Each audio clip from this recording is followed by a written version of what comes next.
आपल्या निखळ विनोदी अभिनयानं रसिकांना खळखळून हसवणारे अभिनेता गोविंदा यांचा आज वाढदिवस। मैं तो रास्ते से जा रहा था, मैं तो भेलपुरी खा रहा था, मैं तो लड़की घुमा रहा था, रास्ते से जा रहा था, भेलपुरी खा रहा था, लड़की घुमा रहा था। गोविंदाच्या रूपानं एक उत्कृष्ट डान्सर अभिनेता बॉलिवूडला मिळाला।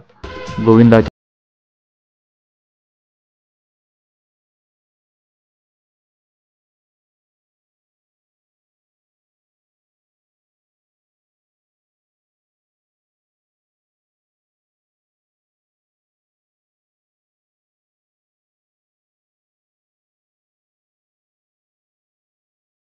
गोविंदांनी अप्रतिमरित्या साकारले आहेत। प्रसिद्धीच्या शिखरावर असताना देखील गोविंदा कायम डाऊन टू अर्थ होते आणि आजही ते खूप नम्र आहेत। आपल्या चाहत्यांना ते खूप प्रेमाने भेटतात। गोविंदाजी आपणास वाढदिवसाच्या हार्दिक शुभेच्छा।